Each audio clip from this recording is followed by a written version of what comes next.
beloved, Boss Mike Cervera.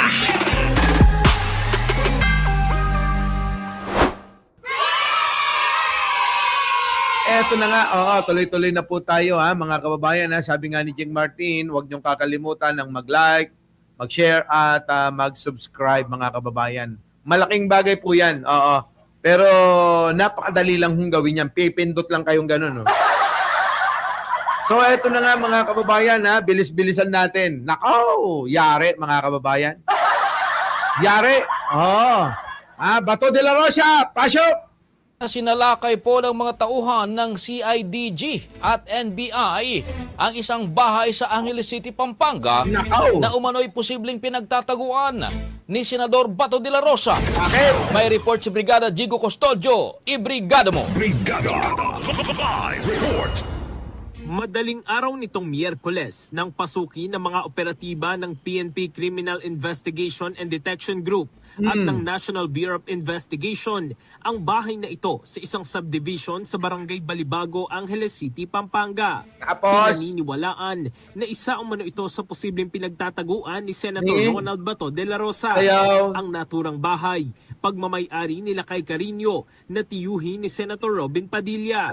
Sa isang statement, kinumpirma ng pamahalaang barangay ng Balibago na nagsagawa ng law enforcement at search operation ang mga operatiba ng CIDG, NBI at PNP sa loob ng Diamond Subdivision. Bahagi umano ng operasyon ang paghahanap sa sinasabing backup pick-up vehicle na may kaugnayan sa napaulat na pagtakas si De La Rosa mula sa Senado. Kabilang na ang isang pick-up na iniulat na pag-aari ni Carino. Gayunman, hindi nila nakita ang pick-up at ang senador. Hinahanap si De La Rosa matapos maglabas ng arrest warrant ng International Criminal Court kaugnay sa kasong crimes against humanity na may kinalaman sa war on drugs ng Duterte administration. Nauna na di kriminal nga ni bala ang CIDG na maaaring maharap sa obstruction of justice ang sino mang mapatutunayang kumukupkop o tumutulong sa senador. Wait lang. Di ba nga si Robin Padilla kakasuhan na nga ni dahil nga sa pagpapatakas kay Bato de la Rosa. At ngayon, maaari pang malagay sa alanganin yung pong mga kumukupkup kay Bato de la Rosa. Ay, nagdidelikado kayo dyan. Mahirap yung nagtatago ng pugante. Diba? At ang kaso niya ni crimes against humanity, nako, mga kababayan, hindi ho basta-basta.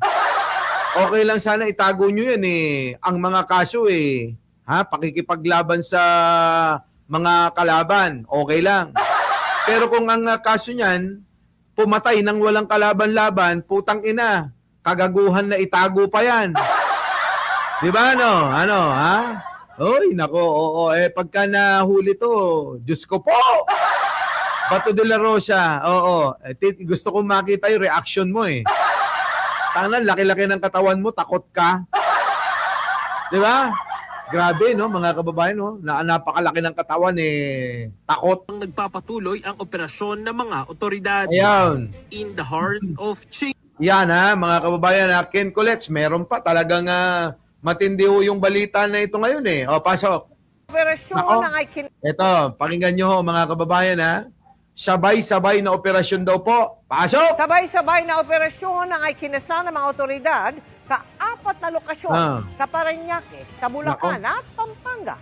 Grabe, sa Parañaque, sa Bulacan at Pampanga, Ken Colets. Kabongski, mag-like muna kayo, Pasok! Bakit? Dami, Para maaresto si Senador Bato de la Rosa. Grabe. Kabilang dyan ang 2 bahay sa Angeles, Pampanga na pag-aari umano ng isang kaanak ni Senator Robin Padilla. Namataan umano sa isang bahay sa De La Rosa hanggang kagabi pero bigong matagpuan ng suyuri ng mga otoridad kanina. Naku! Grabe!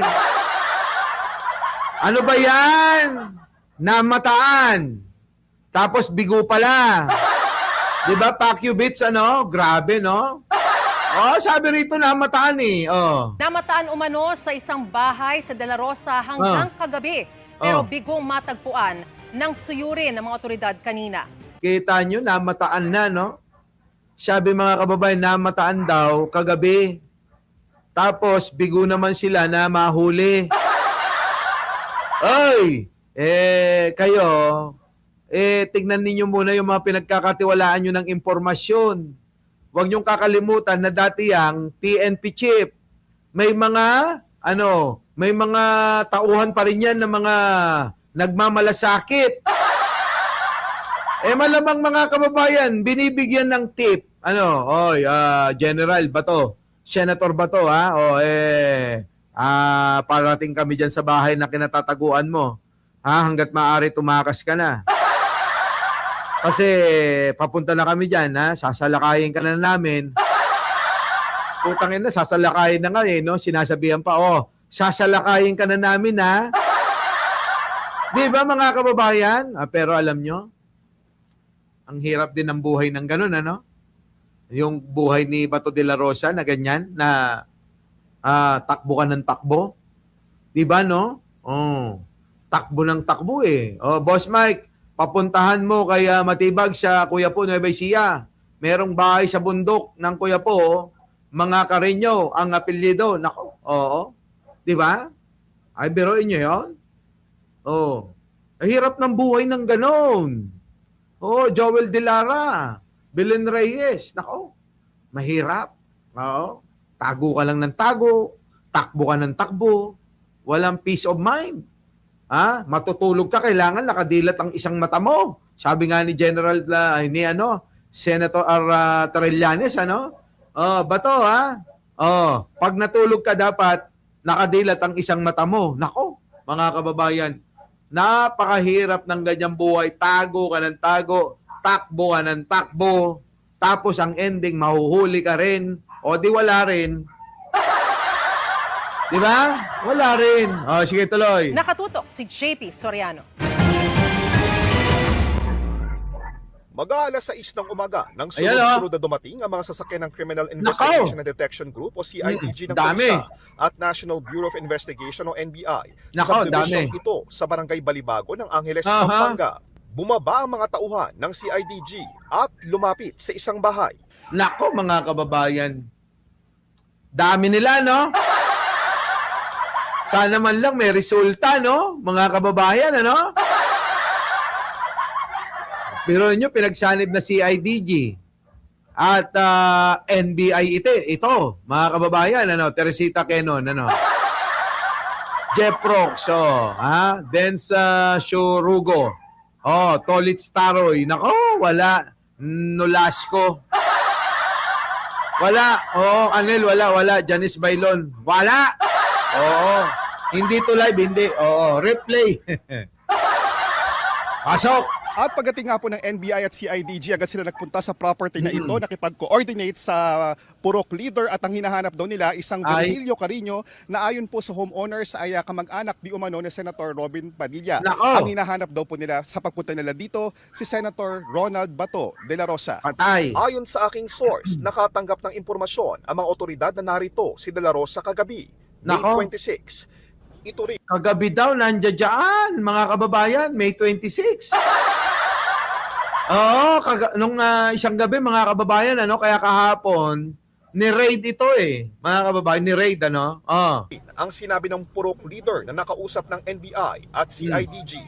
Pinatawag po nila ako para mag-assist po sa kanila, para mag-ikot po, mag-search po sa loob. Kasi meron na pong warrant of arrest daw si Senator Bato. Yun po ang pagkasabi nila. Bit-bit ng NBI at CIDG ang arrest warrant para kay De La Rosa mula sa International Criminal Court o ICC. Sinamahan sila ng Purok leader na may access sa bahay ang mga taga-CIDG. Kabilang sa kusina, pati ang silid na may kama. Nako, mukhang higaan ni Bato to. Mukhang ito yung higaan ni Bato, tuloy. Pero bigong matagpuan si De La Rosa. Wala. Ito, pinintahan? Yes, sir. Kaya po nakapag-picture po sila Nag-search lang po, sir. Nag-search lang po kung nandito po si Senador Bato. Nag-search lang po siya. Nag-search lang kung nandito si Senator Bato. Ayos. Sabi ko po, walang bato talaga po dito na nakatira. Kasi hindi naman po siya taga rito. Oo nga naman. Kayo naman taga CIDG, taga NBI. Wala naman nga daw dyan. Hindi naman dyan nakatira si Bato. Utay na. Di ba? May punto. Make sense, mga kababayan, di ba? Wala naman po kaming nabalitaan na Walang nagsabi na may bahay dito. Hinanap din si De La Rosa. Wala naman bahay si Bato dyan eh. Bakit nyo pinupuntahan kasi? Ano, Jopro, ha? Janice Bailon, ano, ha? Lance Cariaga, ano? Sa katabing bahay na pagmamayari rin umano ni Carino at may ibang umuupa. Tapos may chicks. Ano yan? Ano, nene? Meron daw nakatirang iba eh. pagbukas ko, sabi ko, parang meron. Tapos yun nga, hinahanap nila si Senador Bato. Sabi ko ba, malay ko rin. Hinahanap din umano si Carino at ang isang... Nga naman. Di ba malay nila? Ba't hinahanap nyo? Malay ba nila dyan? Walang ya. Sige, tuloy. Itim na pick-up na namataan umano sa Senado noong araw na umalis si De La Rosa. Tinanong ko po, bakit po hinahanap nila yung pick-up na nakapangalan sa Virgilio Carino. Sabi nila, kasi hinahanap po nila si Senator Bato. Oo nga. Ayon sa Homeowners Association ng Subdivision, well-coordinated daw sa kanila ang operasyon ng CIDG at NBI ang paghahanap kay De La Rosa. Yun naman pala. Yun naman eh. Ayos pala yung coordination naman eh. Sabi niya, meron po kaming pinapaulap dito. May subject of the warrant, serve namin. Mga taga CIDG kami at taga NBI. Uncle ni Senator Padilla, si Sir Carino. Baka nga naman. Kaya lang natunugan talaga. Kaya biglang tumakbo na, no? Kolma ko yan, no? No? Bakit Senator Bato tawag niya? Kaya nga, di ba no? Mukhang meron naman yata talagang punto. Tsuhin ni Robin Padilla.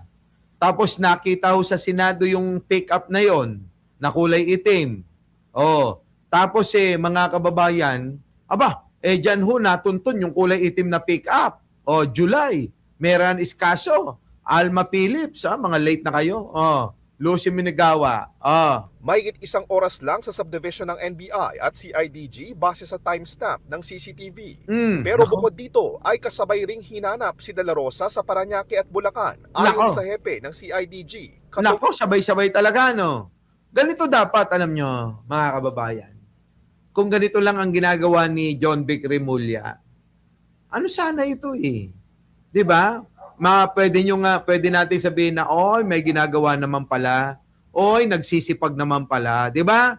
Kahit na wala pang resulta, di ba? Joey, USA.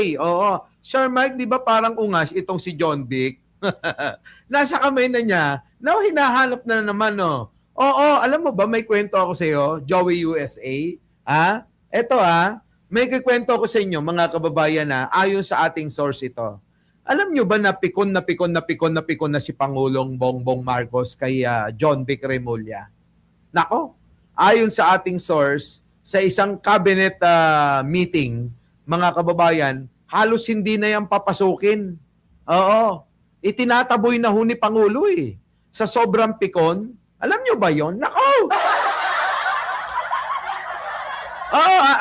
Ito ay hindi, nako, itong aking Pink Palaka, mga kababayan, alam nyo na.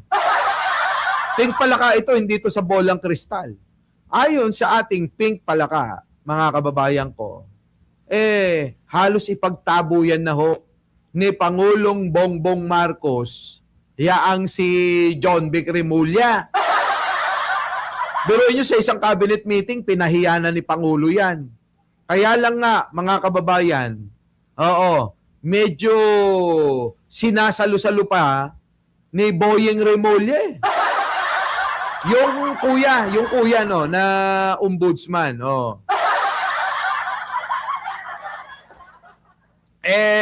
Wala.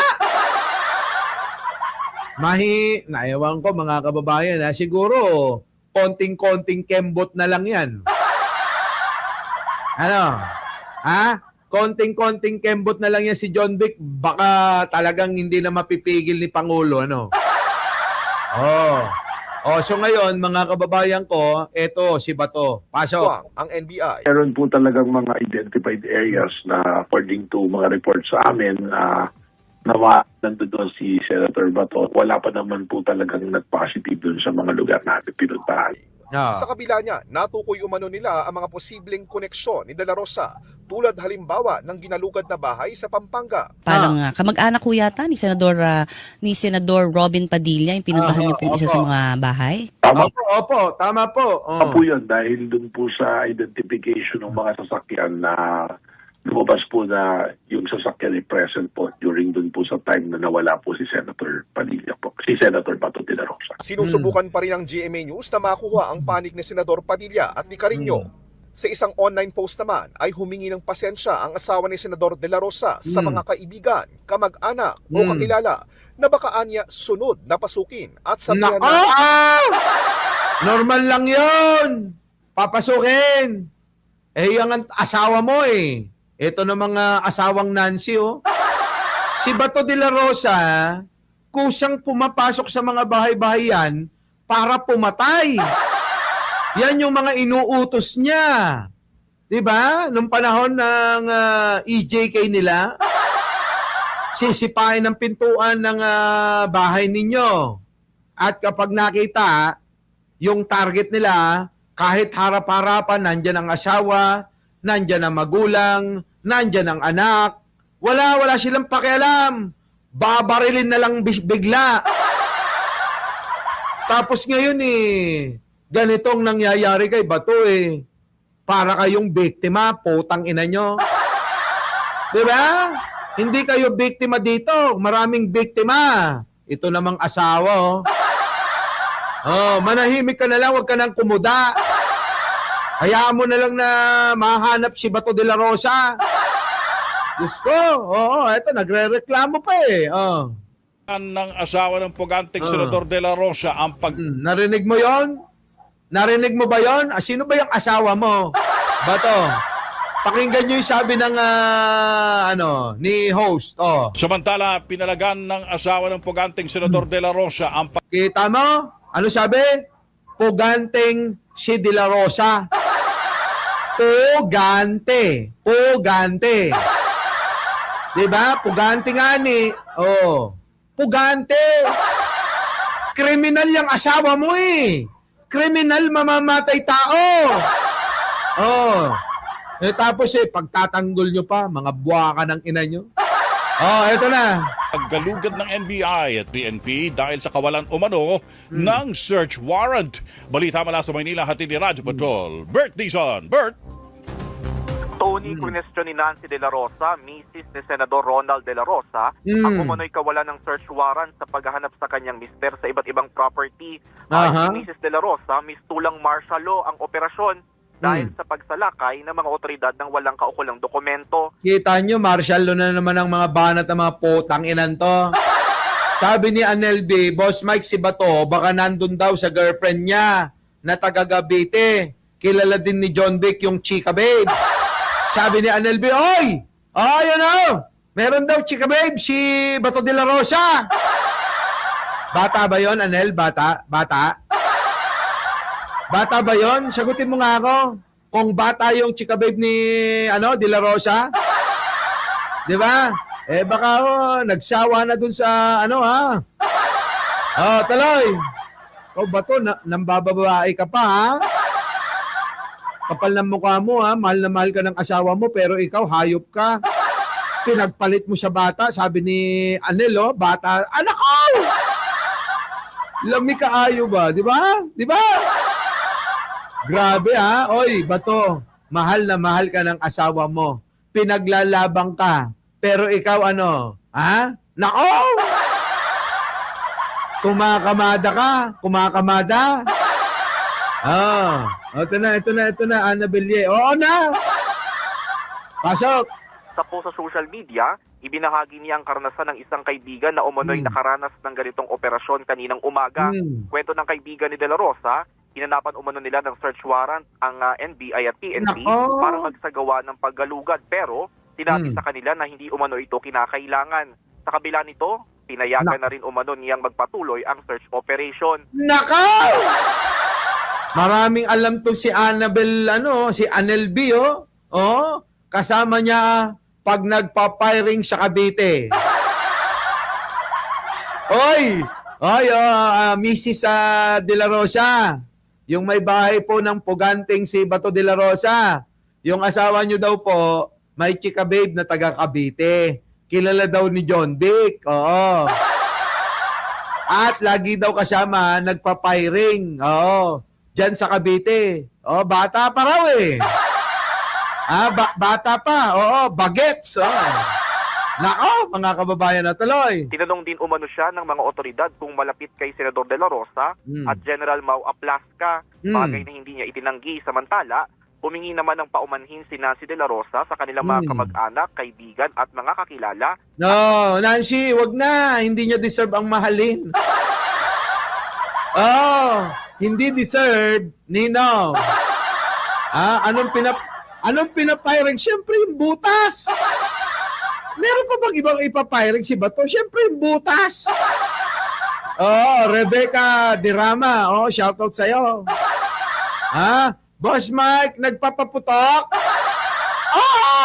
Alam naman ano yun. Ano yun?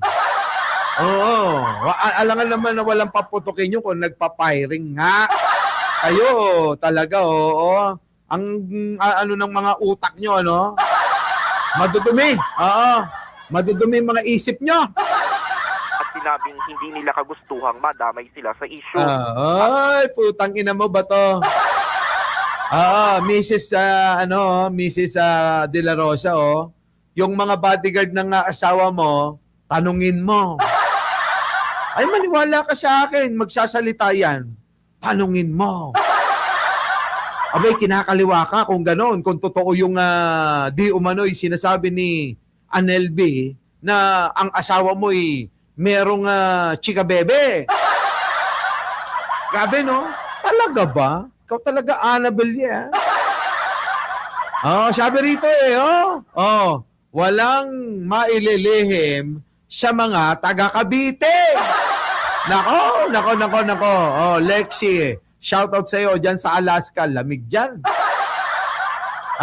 Willie Gutierrez, Lucy Minigawa. Petag Mingpan, yon. Randy Manos, eto na. Tuloy na natin. Yan ang balitang kumpirmado. Sigurado, ito ang Radyo Patrol. Bert Dizon. Nako, ayan na mga kababayan. So, umaapila ho yung asawa ni Bato De La Rosa. Liwanagin natin, mga kababayan, Liwanagin natin ito. Alam nyo, si Bato De La Rosa, nagsalita na po ang DOJ dyan para maliwanagan ang Colpi TV, Ronald Mediana, para maliwanagan kayo, Dimple Smirnov, Deminols, Richard Umayan, Pere Bartolazzo, para maliwanagan ng taong bayan sa mga taga-suporta ni Bato De La Rosa at kayo mismo na nagtataka kung bakit si Bato De La Rosa ay hindi ho inisyuhan ng TRO, kaya ho ngayon abala ang kapulisan, ang law enforcement agencies para tugisin itong kalbo na nagtatagong pugante. Wala pong iba kung hindi po si Bato De La Rosa. Leo de la Peña. Playboy, ang tulis ni Bato. Nakaw! JDS, Lexi, ang Colpi TV. Akala ko, hindi nga to live ang Colpi TV. Ano ba? Replay ito, replay. Eto na mga kababayan, Eto na, ipinaliwanag na ng Korte Suprema kung bakit ganon ang naging desisyon nila at ngayon nga po dahilan kung bakit hinahabol si Bato De La Rosa. Our beloved Boss Mike Cervera.